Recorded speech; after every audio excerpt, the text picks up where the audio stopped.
Jangan lupa subscribe di YouTube channel Metro TV News dan juga nyalakan notifikasinya.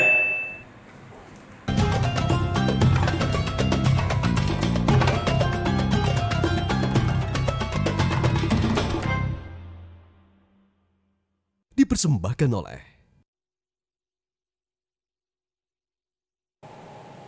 Assalamualaikum warahmatullahi wabarakatuh. Terima kasih teman-teman sudah hadir untuk berdiskusi, sudah hadir untuk belajar bersama di acara Tafsir Al-Misbah pagi ini bersama saya Najla Shihab dan bersama Abi Quraish Shihab. Hari ini kita masih akan melanjutkan pembahasan Quran Surah Al-Hasyr dan untuk yang belum nonton episode kemarin kita mulai dari ayat 1 sampai 4. Kita akan bersama-sama melanjutkan ayat 5 hari ini. Saya ingin sapa Abi dulu. Apa kabar Abi? Alhamdulillah. Gimana sehat? Sehat, alhamdulillah Abi. Sehat, bahagia. Bulan Ramadannya alhamdulillah sejauh ini berjalan lancar. Dan mudah-mudahan semua teman yang menyaksikan, semua teman-teman yang ikut hari ini di aplikasi video conference juga sudah siap dengan pertanyaan, sudah siap untuk belajar bersama di Tafsir Al-Misbah. Uraian ayat-ayat berikut ini bicara tentang banyak hal ya Abi.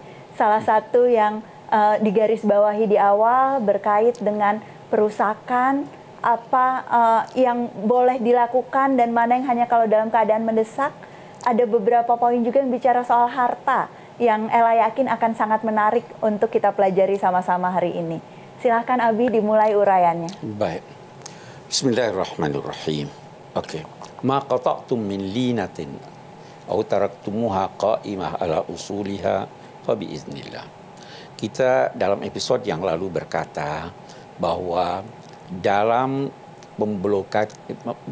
upaya memblokir benteng dari kaum Yahudi Bani Nadir ini, sementara sahabat menebang pohon korma.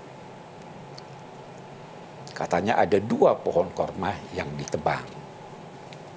Ketika itu, orang-orang Yahudi berkata, "Hai Nabi Muhammad, kamu katanya datang untuk melakukan perbaikan. Kamu katanya datang untuk memelihara lingkungan. Mengapa kamu menebang pohon-pohon korma itu?" Jadi dipertanyakan ya, tindakan menebang pohon. Ayat ini menjelaskan sebabnya.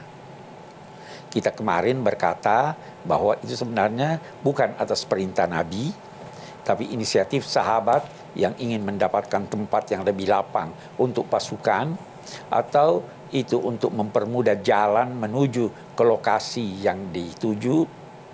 Tapi memang ada juga yang berkata bahwa itu untuk lebih menjengkelkan orang-orang Yahudi sehingga mereka yang selalu ingin memelihara hartanya takut semua ditebang sehingga segera menyerah dan melakukan perundingan. Betapapun menjawab pertanyaan tadi atau menanggapi pertanyaan tadi, turunlah ayat kita ini, ma qata'tum min linatin aw taraktumuha qa'imah ala usuliha fa biiznillah. Kalian tidak menebang satu pohon korma pun. Linah itu ada yang mengartikannya semua jenis pohon korma dinamai linah. Ada juga yang mengatakan linah yang dimaksud adalah korma yang lembut, yang manis, yang nyaman dimakan. Jadi korma istimewa. Allah berfirman, kalian tidak menebang satu pohon korma pun, apalagi yang linah ini tadi, atau kalian tidak membiarkannya tumbuh tegak dengan akar-akarnya. Semua itu haruslah atas izin Allah. Nah, kita berhenti di sini. Jadi tidak boleh ada pengerusakan lingkungan walaupun dalam keadaan perang, kecuali yang telah diizinkan oleh Allah. Yang diizinkan antara lain untuk mensukseskan, tapi dalam saat yang sama menjaga lingkungan. Yang diizinkan adalah untuk tujuan perang yang murni, tetapi tanpa mengorbankan dengan luas lingkungan yang ada di sekitar.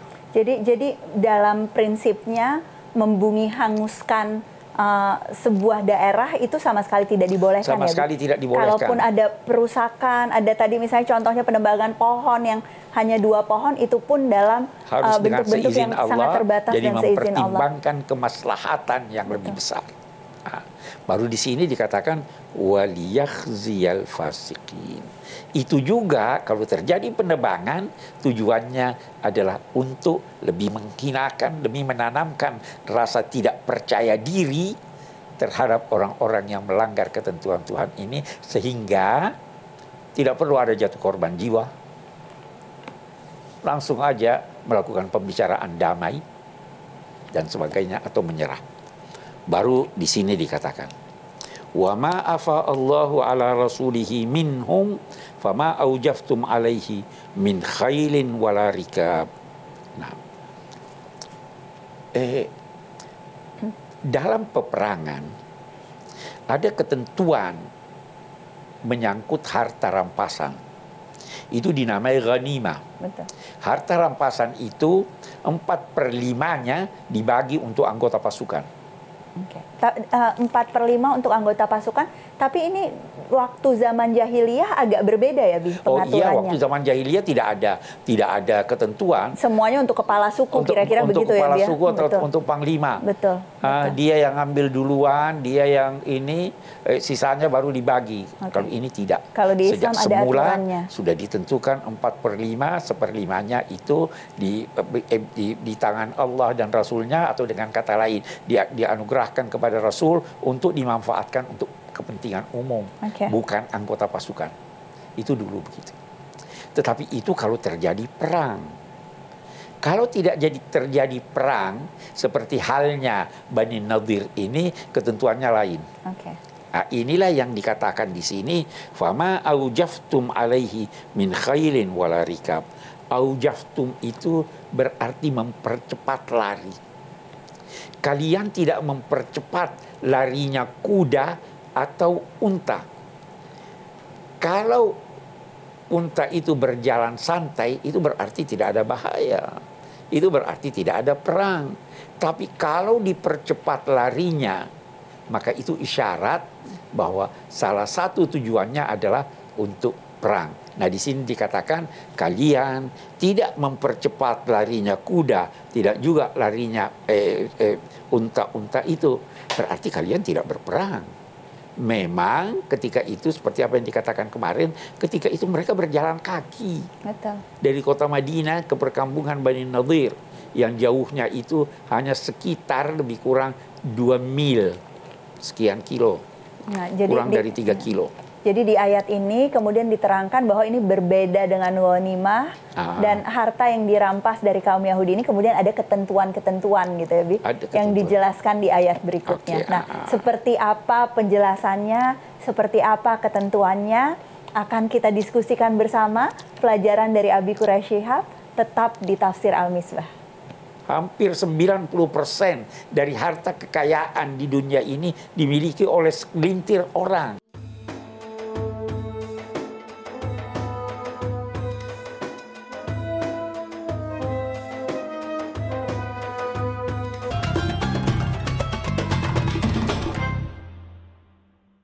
Dipersembahkan oleh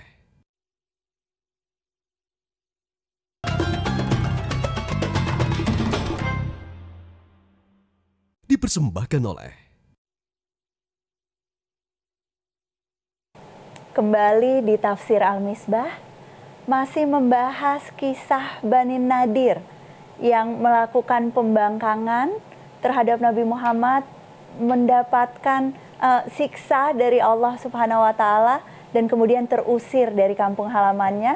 Dan kita sedang membahas ketentuan-ketentuan mengenai harta rampasan yang diperoleh oleh kaum muslimin dan ketetapan Allah mengenai itu. Silakan Abi dilanjutkan pembahasannya. Oke. Jadi ayat kita ini menyampaikan kepada khususnya kepada yang terlibat dalam upaya memblokir Bani Nadir itu, bahwa apa yang terjadi itu bukan akibat peperangan, ya, tetapi itu semata-mata di sini dikatakan walakinallaha yusallitu rusulahu ala man yasha. Allah memberikan kemampuan rasulnya sehingga dia atas bantuan Allah mampu untuk melumpuhkan Bani Nadir tanpa peperangan, ya kan? Allah menanamkan rasa takut sehingga menyerah, tidak berani untuk berperang. Ini pembedaan antara ghanimah dengan ini namanya fai ya biar ini dengan, namanya fai. Terus yang pertama kalau harta rampasan itu namanya ghanimah. Ghanimah. Jadi itu yang dijelaskan di ayat ini untuk kemudian membedakan ketetapannya nanti ya, Bi? Ya, membedakan ketetapannya. Jadi karena itu bukan atas usaha kalian secara tidak langsung sekalipun, kalian hanya berjalan dari Medina ke lokasi, tidak ada peperangan, tidak ada ini, maka itu berarti hasil yang diperoleh dari mereka ini itu dikembalikan kepada Rasul, ditetapkan oleh Allah, dan kalian tidak memperoleh sesuatu dari ini kecuali atas kebijaksanaan Rasul nanti. Okay. Nah, jadi prinsipnya hartanya milik Allah sebetulnya, kemudian oleh Allah sesuai dengan kehendaknya diberikan kepada Rasul. bagus. Hartanya milik Allah. Hartanya milik. Fai itu berarti kembali. Kembali. Harta ini kembali kepada Allah. Kalau begitu Allah berwenang menentukan ini harta yang diperoleh dari Bani Nadir ini itu siapa yang perlu dapat. Nah, di sini dikatakan bukan anggota pasukan, tapi siapa itu? Allah di sini menyatakan ma'afa Allahu ala rasuli min ahlil qura walillahi walirrasuli walidil qurba wal yatama wal masakin kaila yakunu dulatan bainal aghniya'i minkum. Apa yang dikembalikan Allah kepada Rasulnya dari ahlil qura, dari negeri-negeri dimanapun itu terjadi, baik di Bani Nadir maupun setelah Bani Nadir, maka itu ketentuannya adalah untuk Allah dan Rasul. Sebenarnya bukan untuk Allah, tetapi kata ulama itu untuk Rasul. Namun ayat ini ingin menggambarkan bahwa libatkanlah Allah dalam segala sesuatu, walaupun itu bukan buat Allah. Betul. Ya, jadi maksudnya itu untuk Rasul, untuk kerabat-kerabat Rasul, untuk anak yatim, untuk fakir miskin, dan orang yang terlantar dalam perjalanan. Mengapa demikian ya Allah? Ada yang bertanya, kaila yakunu dulatan bainal aghniya'i minkum. Harta itu harus beredar antar semua. Jangan hanya beredar pada orang-orang kaya. Sekarang ini kita merasakan di mana-mana terlalu jauh jarak antara si kaya dan si miskin. Harta itu sekian persen, hampir 90% dari harta kekayaan di dunia ini dimiliki oleh segelintir orang. Hanya 1% katanya. Hanya 1%. Betul. Hanya 1%. Sisanya yang 99% itu dikuasai oleh segelintir orang. Allah tidak menghendaki itu. Allah menghendaki agar harta itu berputar, menyentuh semua anggota masyarakat. Dan ini prinsip tentang harta benda, ini sesungguhnya adalah prinsip dasar Islam di bidang ekonomi ya, Bi. Betul. Tidak membolehkan monopoli, bahwa harta itu bukan milik dan kekuasaan segelintir kelompok dari masyarakat, harus beredar dan dinikmati oleh sebanyak mungkin orang untuk mendapatkan manfaatnya. Dan sekali lagi ini sangat berbeda dengan tradisi masyarakat jahiliyah pun di masa itu. Dan berbeda juga dengan tradisi masyarakat dewasa ini. Jangan-jangan jadi ternyata beberapa tradisi kita itu sebetulnya belum memenuhi tuntunan Al-Quran, belum memenuhi harapan dan teladan dari Nabi Muhammad SAW, tapi masih lebih mirip dengan masa jahiliyah, Bi, kadang-kadang. Betul. Itu sebabnya ada yang melukiskan masyarakat masa kini itu jahiliyah modern. Jahiliyah modern. Kita akan kasih kesempatan ke audiens untuk bertanya. Saya ingin kasih kesempatan ke satu orang dulu, jangan khawatir, nanti akan ada kesempatan untuk beberapa orang yang lain. Silahkan Mbak atau Mas yang mau mulai bertanya duluan. Assalamualaikum warahmatullahi wabarakatuh. Waalaikumsalam warahmatullahi wabarakatuh. Saya Qanaah Dwi Helpi dari Purwakarta. Dalam peristiwa perang Uhud, itu apa yang membuat Rasulullah SAW begitu baik memperlakukan para musuhnya? Bukankah beliau tahu bahwa para musuhnya yang menyakiti kaum muslimin? Terima kasih. Oke, terima kasih Mbak Qanaah. Abi, ini pertanyaannya berkait dengan sejarah sebelum terjadinya fai ini, tetapi perilaku dan adab Nabi pada saat perang terhadap musuh-musuhnya. Kita akan diskusikan, kita akan dengarkan jawaban Abi Quraish Shihab sesaat lagi pada saat kita kembali. Tetap di Tafsir Al-Misbah. Apakah ayat ini juga berkaitan dengan praktik monopoli dan oligarki pada masa sekarang, dan bagaimana Islam memberikan solusi itu untuk masalah ini?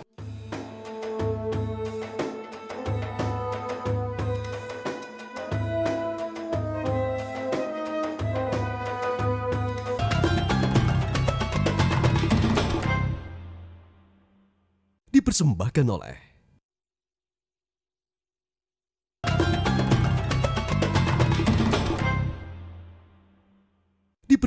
oleh Terima kasih masih ikut belajar, ikut mendiskusikan ayat-ayat Al-Quran dan penafsiran Quran bersama Abi Quraish Shihab di Tafsir Al-Misbah. Kita akan lanjutkan diskusinya. Ada pertanyaan dari Mbak Qanaah dari Purwakarta tadi mengenai bagaimana Nabi memperlakukan musuhnya, bahkan dalam perang. Tadi contohnya dari Mbak Qanaah di perang Uhud, Abi. Tapi Ella lihat bahkan pada saat menghadapi Bani Nadir ini pun sebetulnya ada prinsip-prinsip yang diteladankan oleh Nabi dalam menghadapi kaum yang memang menyakiti kaum muslimin. Apa saja, Bi, prinsip-prinsipnya? Prinsip dasarnya bahwa siapapun yang Anda hadapi walaupun musuh, dia adalah manusia seperti Anda. Itu prinsipnya. Siapapun yang Anda hadapi harus diperlakukan sebagai manusia, sehingga sedapat mungkin jangan menyiksanya. Jangankan manusia, saya ingin beri contoh. Binatang, kalau dapat Anda bunuh dengan sekali pukulan, itu lebih baik daripada membunuhnya dengan 2 kali pukulan, apalagi 3 kali pukulan. Jangankan binatang, tadi pohon saja itu tidak boleh ya, Bi, di bumi hanguskan. Jadi ini musuh-musuh ini adalah manusia. Bahkan nanti kita akan lihat dalam perang Salahuddin Al-Ayyubi bersama Richard. Itu sewaktu Richard musuhnya ini sakit, Salahuddin mengirim dokter untuk mengobatinya. Karena yang kita hadapi manusia. Karena itu pula ketika Nabi SAW ketika dalam perang Badar 70 kaum musyrik tewas, Nabi tetap berkata, kuburkan mereka dengan terhormat. Jadi walaupun musuh, dia adalah manusia, dia adalah saudara kita sekemanusiaan. Walaupun tidak seagama dan sebagainya. Saya kira itu prinsipnya dalam ajaran Islam. Betul. Jadi hak-haknya, penghormatan kepadanya itu tetap harus kita praktekkan walaupun dalam situasi permusuhan. Teman-teman, apakah ada pertanyaan lain berkait dengan penjelasan Abi sebelumnya mengenai Quran Surah Al-Hasyr ini? Silahkan Mas atau Mbak. Assalamualaikum Bu Ella, Abi Quraish. Waalaikumsalam warahmatullahi wabarakatuh. Perkenalkan, nama saya Nafis Gifari dari Jepara. Abi tadi dijelaskan dalam ayat ke-7 menerangkan tentang dilarangnya harta hanya beredar di kalangan orang kaya saja. Nah, apakah ayat ini juga berkaitan dengan praktik monopoli dan oligarki pada masa sekarang, dan bagaimana Islam memberikan solusi itu untuk masalah ini? Terima kasih Abi, Bu Ella. Terima kasih banyak. Terima kasih Mas Nafis dari Jepara. Abi, tadi kita sudah bahas sedikit sebetulnya. Harta punya fungsi sosial, harta sesungguhnya milik Allah, prinsip-prinsip ekonomi dalam Islam. Tapi silahkan dielaborasi lagi, Bi, dalam konteks sekarang, monopoli dan oligarki yang terlihat mendominasi di masyarakat saat ini. Nah, iya, itu jelas tidak dibenarkan. Tapi dalam saat yang sama, Islam memberikan kebebasan kepada seseorang untuk menjadi, kalau bisa sekaya mungkin, asal cara-caranya tidak melanggar dan tidak mengakibatkan penganiayaan terhadap orang lain. Tidak terlarang untuk kaya, tetapi ada cara untuk memperolehnya. Tidak terlarang untuk kaya, tetapi ada fungsi sosial yang dituntut dari yang kaya. Tidak terlarang untuk kaya, tapi jangan melakukan kegiatan-kegiatan yang menghambat orang lain untuk mendapatkan rezekinya. Itu persoalannya di situ sebenarnya.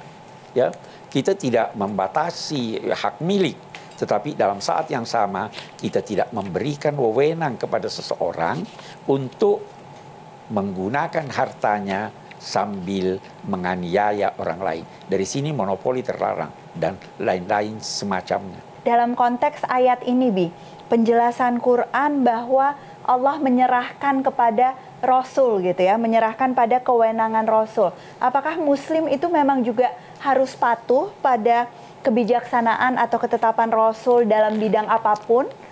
Bagaimana kita menyikapi kewenangan Rasul dalam konteks yang misalnya berkaitan dengan harta ini? Apa tuntunan Al-Qur'annya? Iya, bagus. Di sini ada wa ma atakumur rasulu fakhuduhu wa ma nahakum anhu fantahu.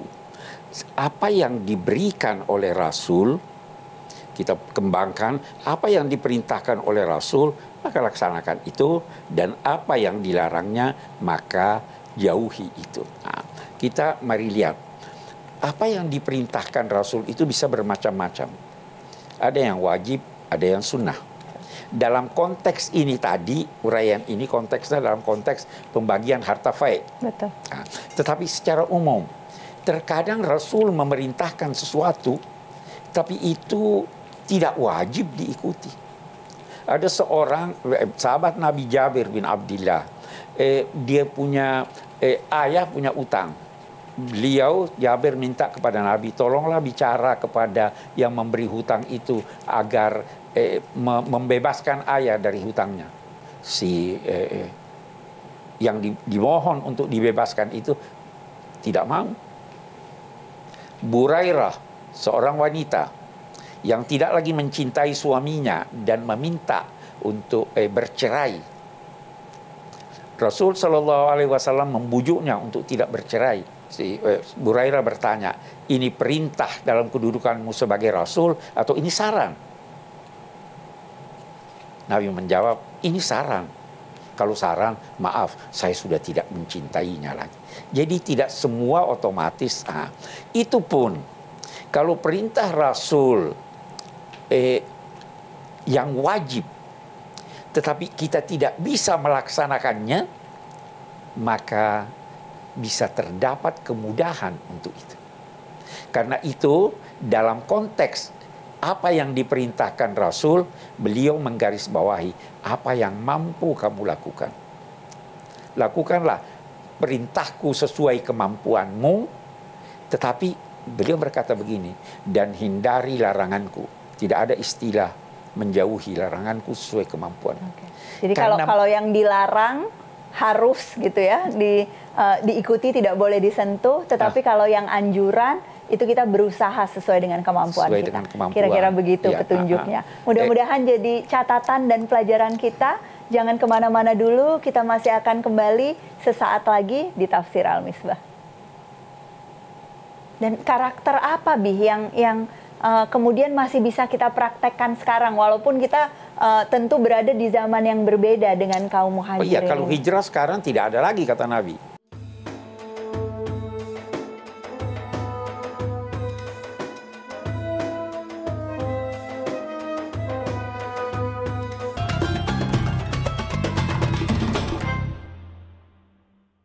Dipersembahkan oleh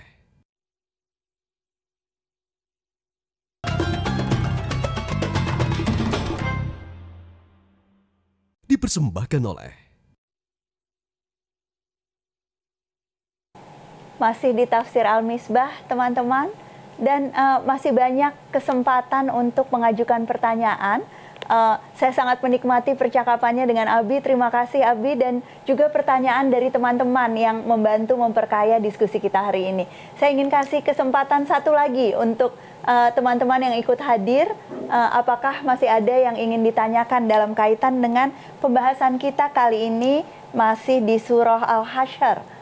Dan kita akan membahas ayat 8, tapi mari mulai dengan pertanyaan dulu teman-teman. Silahkan Mas atau Mbak yang hadir. Assalamualaikum. Waalaikumsalam warahmatullahi wabarakatuh. Mbak Ella dan Abi Quraish. Saya Hanafi dari Banjarmasin.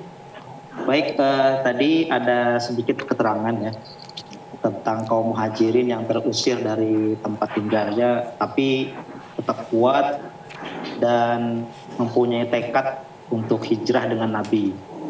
Nah, jadi pertanyaannya, apakah ada satu hal yang membuat para muhajirin ini, kaum muhajirin ini mempunyai karakter seperti itu, Pak, yang mungkin bisa kita ambil contoh kita. Terima kasih Mas. Ini pembuka yang tepat untuk ayat kita di ayat ke-8 nih, Bi, yang menggambarkan bahwa siapa lagi yang berhak menerima fai dan termasuk diantaranya kaum muhajirin ini. Abi, silahkan Bi. Mari kita elaborasi ayat ke-8 ini sekaligus menjawab pertanyaan Mas Hanafi tadi mengenai karakter-karakter yang istimewa dari kaum muhajirin yang memang ikut bersama Nabi pindah ke Madinah. Iya, Al-Muhajirin, kita mau lihat Al-Muhajirin. Ini ada istilah hijrah dan lain-lain sebagainya. Nabi berdakwah di Mekah, mendapat tantangan.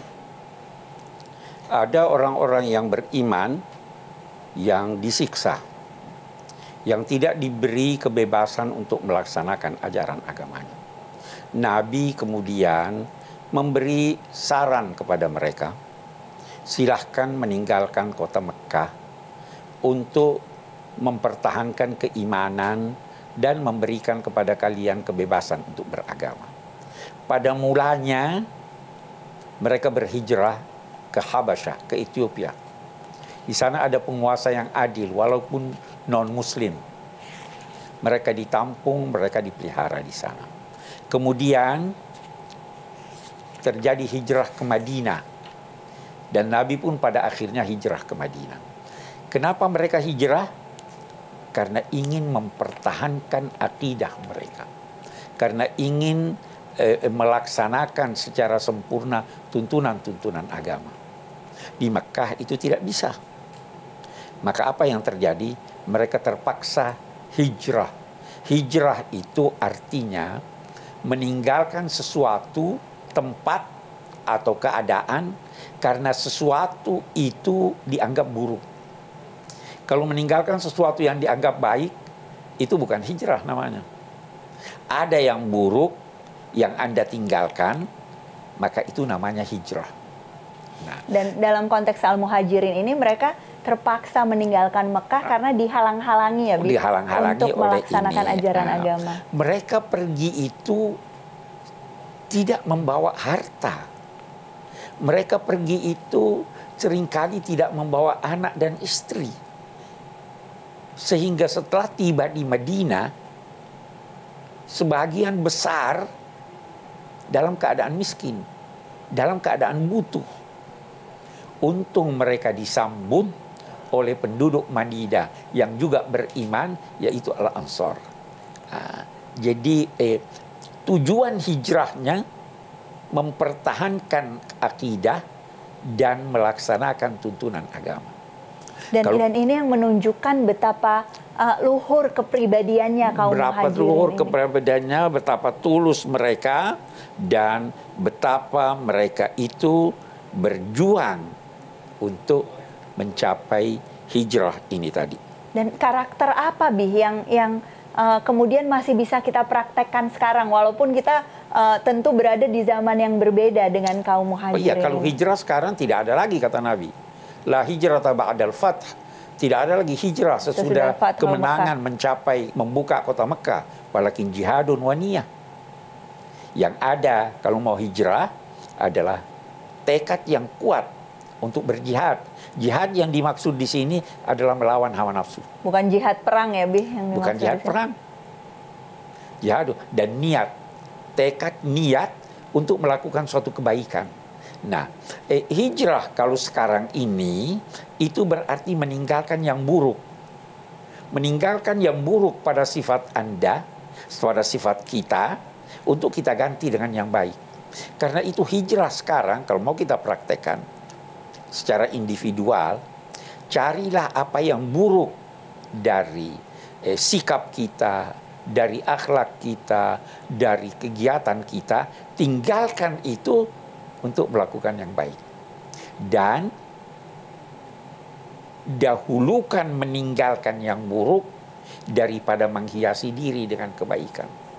Darul mafasid muqaddam ala jalbil masalih. Menghindarkan yang buruk itu lebih utama daripada ini. Saya sering beri contoh, lebih baik mandi tapi tidak pakai parfum daripada pakai parfum tapi tidak mandi. Ya kan? Nah, itu hijrah sekarang. Jadi bisa berbeda-beda hijrah kita sekarang. Ada seorang menganggap merokok itu buruk. Dia harus hijrah, tinggalkan merokok. Ada satu orang menganggap pakaiannya belum sempurna. Tinggalkan pakaian yang tidak sempurna, baru dan pakai pakaian yang sempurna. Ada satu orang, demikian seterusnya. Bisa berbeda antara seorang dengan yang lain. Tidak lantas fokus mencari yang baik, melakukan yang baik, tapi membiarkan yang buruk makin terus menerus. Ini memerlukan ketulusan, memerlukan perjuangan, dan memerlukan keikhlasan untuk mencari anugerah Allah. Inilah yang dilukiskan oleh ayat kita ini, lil fuqara al-muhajirin. Siapa itu? Yang diusir dari kediaman mereka, dari tumpah darah mereka, yang diusir dari kepemilikan harta mereka semata-mata karena ingin memperoleh anugerah dari Allah dan ingin memperoleh ridhanya. Mereka itu berjuang membela Allah dan Rasulnya. Mereka itulah orang-orang yang benar-benar jujur, benar-benar melakukan apa yang dikehendaki oleh Allah dan Rasulnya secara baik dan benar. Jadi ada berjuang, ada membela Allah dan Rasulnya, membela agamanya, dan selalu dihiasi dengan as-sidq, kebenaran. Itu. Dan ini kita bisa lakukan sekarang, walaupun tidak harus berhijrah dari suatu kota ke kota yang lain. Kita masih bisa lakukan sekarang, masih ada kesempatannya teman-teman. Dengan tujuan mencari ridha Allah, mari kita kuatkan komitmen untuk meninggalkan segala yang buruk. Banyak sekali contoh dan pelajaran dari pembahasan ayat ini. Kita akan bahas kesimpulan-kesimpulannya sesudah jeda yang satu ini. Jangan kemana-mana. Itu prinsip dasar dalam ajaran agama. Boleh melakukan sesuatu yang buruk dalam batas yang diperlukan.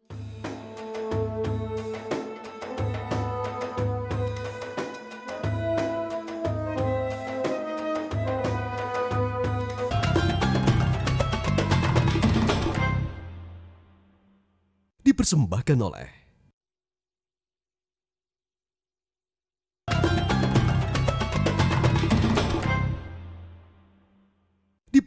oleh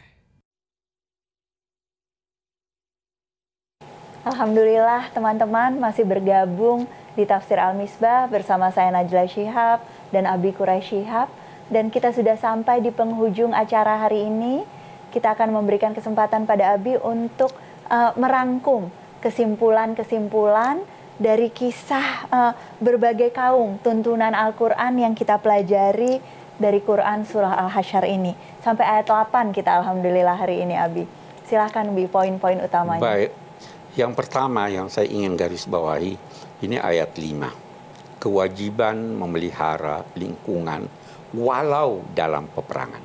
Memang, kalau terpaksa melakukan sesuatu yang merusak lingkungan, maka itu dibenarkan dalam bentuk yang sangat kecil kalau ada kemaslahatan yang lebih besar yang tidak dapat diraih kecuali dengan melakukan keburukan ini. Itu satu.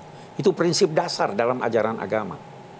Boleh melakukan sesuatu yang buruk dalam batas yang diperlukan kalau ada kemaslahatan yang ingin dipelihara dan tidak dapat terpelihara kecuali dengan melakukan keburukan. Itu satu. Yang kedua, ada yang dinamai fai. Fai itu adalah harta yang diperoleh dari mereka orang-orang kafir yang diperoleh tanpa peperangan, tapi diperoleh setelah dikepung atas kejahatan mereka dan diambil harta benda mereka sebagai sanksi atas kesalahan dan pelanggaran-pelanggaran mereka yang terlalu besar ingin melakukan pembunuhan. Yang ketiga yang kita ingin katakan ini bahwa fai berbeda dengan ghanimah. Ghanimah harta rampasan perang, ada ketentuan-ketentuan pembagiannya.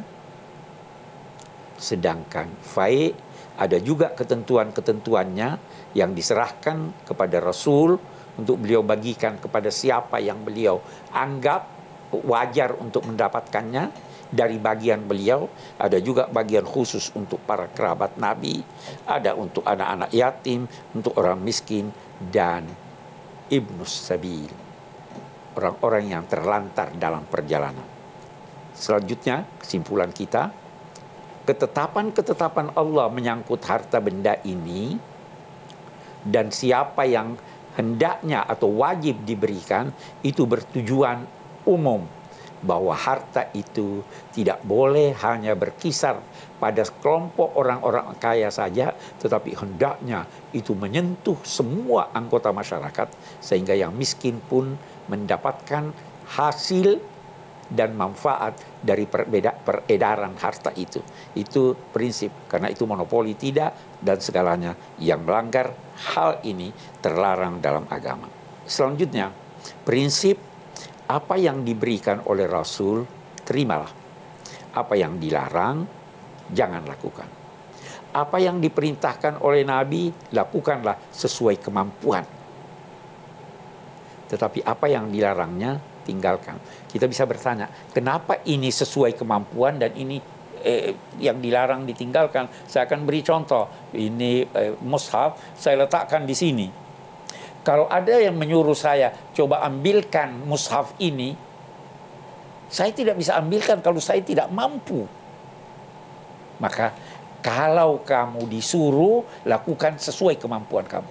Tapi kalau sekarang ada orang berkata begini, ini Quran jangan disentuh. Perlu kemampuan atau tidak? Perlu tidak tekad, perlu kemampuan. tapi keyakinan yang diperlukan. Tekad. Betul. Karena kalau mau mengambilnya saya perlu tenaga. Tapi kalau ditinggalkan saya tidak perlu tenaga. Nah, maka apa yang diperintahkan Rasul laksanakan sesuai kemampuan kamu. Dan apa yang dilarangnya tinggalkan. Itu prinsip dalam ini. Kemudian kita lihat di sini ada pujian kepada orang-orang muhajirin, orang-orang yang berhijrah, yang meninggalkan tumpah darah mereka demi memelihara agama, demi memelihara kebebasan mereka beragama, karena memang Islam memberikan kebebasan bukan hanya kepada Muslim untuk melaksanakan ajaran agamanya, kepada semua penganut agama. Lakum dinukum waliyadin. Islam menghendaki adanya kebebasan beragama, sehingga orang-orang yang tidak mampu melaksanakan ajaran agama dengan baik di Mekah diperintahkan oleh Nabi hijrah ke Madinah, hijrah ke Habasyah. Di sana ada kebebasan. Ini berlaku sampai sekarang. Betul. Kebebasan itu buat umat Islam, buat umat-umat yang lain guna melaksanakan ajaran agamanya tanpa saling mengganggu. Itu yang kita lihat dari ayat ini. Mereka itu adalah orang muhajirin, ini tadi adalah orang-orang yang sangat tulus, tapi kendati demikian mereka berjuang untuk menegakkan ajaran agama, mereka berjuang untuk mencari anugerah dari Allah dan mencari ridhonya. Itulah orang-orang yang benar-benar dapat dikatakan mencapai tingkat muhajirin yang sebenarnya. Dan insya Allah mudah-mudahan kita semua bisa mencapai tingkatan itu ya Abi. Mudah-mudahan kita bisa betul-betul menghindari apa yang dilarang, punya tekad yang kuat untuk mengubah kebiasaan buruk setiap hari, dan mudah-mudahan kita diberikan kemampuan yang makin lama makin baik untuk meneladani Nabi, untuk mempelajari kisah-kisah yang ada di kitab suci ini. Terima kasih teman-teman sudah ikut belajar bersama hari ini di Tafsir Al-Misbah. Sampai jumpa lagi besok pagi. Wabillahi taufiq wal hidayah. Assalamualaikum warahmatullahi wabarakatuh. Waalaikumsalam.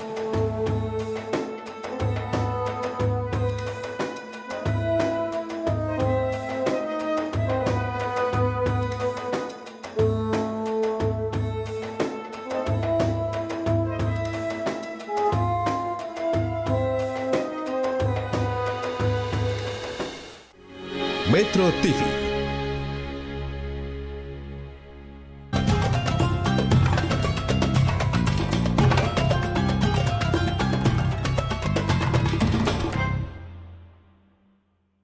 Dipersembahkan oleh